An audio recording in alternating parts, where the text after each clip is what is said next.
So I could tell you a lot about shame, but I'd have to borrow everyone else's time. But here's what I can tell you that it boils down to.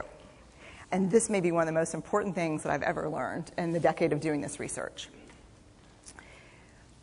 My 1 year has turned into 6 years, thousands of stories, hundreds of long interviews, focus groups.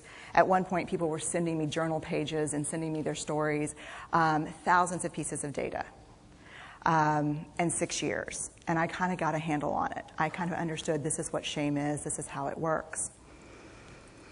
I wrote a book, I published a theory, but something was not okay. And what it was is that if I roughly took the people I interviewed and divided them into people who really have a sense of worthiness, that's what this comes down to, a sense of worthiness. They have a strong sense of love and belonging. And folks who struggle for it, and folks who are always wondering if they're good enough. There was only one variable that separated the people who have a strong sense of love and belonging and the people who really struggle for it, and that was the people who have a strong sense of love and belonging believe they're worthy of love and belonging. That's it. They believe they're worthy. And to me, the hard part of the one thing that keeps us out of connection is our fear that we're not worthy of connection, was something that personally and professionally I felt like I needed to understand better. So what I did is I took all of the interviews where I saw worthiness, where I saw people living that way, and just looked at those. What do these people have in common? And I have a slight office supply addiction, but it's another talk. So I had a manila notebook, a manila folder, and I had a Sharpie, and I was like, what am I going to call this research? And the first words that came to my mind were wholehearted. These are kind of wholehearted people living from this deep sense of worthiness. So I wrote at the top of the manila folder, and I started looking at the data. In fact, I did it first in this in a 4-day, very intensive data analysis where I went back, pulled these interviews, pulled the stories, pulled the incidents. What's the theme? What's the pattern? My husband left town with the kids because I always go into this kind of Jackson Pollock crazy thing where I'm just like writing and going and kind of just in my researcher mode. And so here's what I found. What they had in common was a sense of courage. And I want to separate courage and bravery for you for a minute. Courage, the original definition of courage, when it first came into the English language, it's from the Latin word cur, meaning heart. And the original definition was to tell the story of who you are with your whole heart. And so these folks had, very simply, the courage to be imperfect. They had the compassion to be kind to themselves first and then to others, because as it turns out, we can't practice compassion with other people if we can't treat ourselves kindly. And the last was they had connection, and this was the hard part, as a result of authenticity. They were willing to let go of who they thought they should be in order to be who they were, which is, you have to absolutely do that for connection.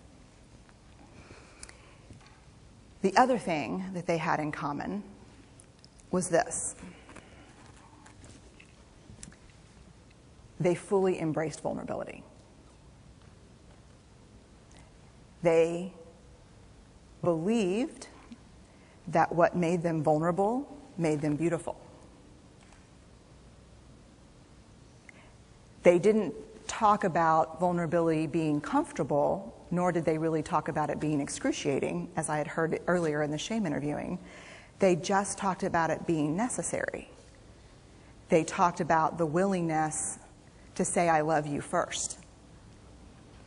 The willingness to do something where there are no guarantees. The willingness to breathe through waiting for the doctor to call after your mammogram. The willing to invest in a relationship that may or may not work out. They thought this was fundamental. I personally thought it was betrayal. I could not believe I had pledged allegiance to research, where our job, the definition of research is to control and predict, to study phenomenon for the explicit reason to control and predict. And now my very my mission to control and predict had turned up the answer that the way to live is with vulnerability and to stop controlling and predicting.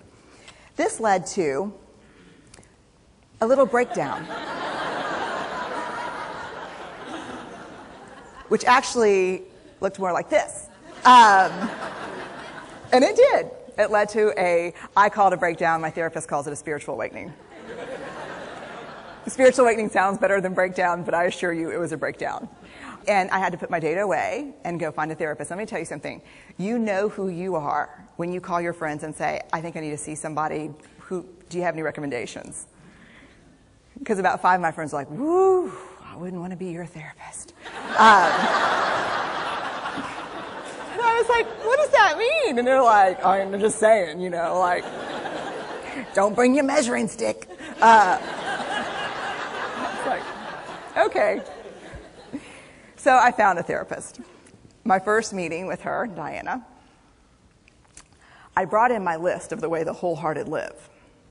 And I sat down, and she said, how are you? And I said, I'm great, I'm okay. And she said, what's going on? And I said, and this is a therapist who sees therapists, because we have to go to those because their BS meters are good.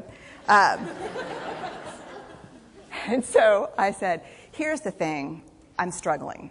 And she said, what's the struggle? And I said, well, I have a vulnerability issue, and I know that vulnerability is kind of the core of shame and fear and our struggle for worthiness, but it appears that it's also the birthplace of joy, of creativity, of belonging, of love, and I think I have a problem, and I need some help. And I said, but here's the thing, no family stuff, no childhood shit, I just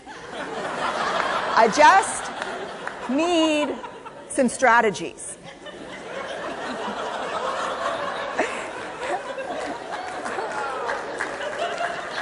Thank you. So she goes like this. And then I said, it's bad, right? And she said, it's neither good nor bad. It just is what it is. And I said, oh my God, this is going to suck. And it did, and it didn't. And it took about a year. And you know how there are people that, like, when they realize that vulnerability and tenderness are important, that they kind of surrender and walk into it? A, that's not me. And B, I don't even hang out with people like that. For me, it was a year-long street fight. It was a slugfest. Vulnerability pushed, I pushed back. I lost the fight, but probably won my life back.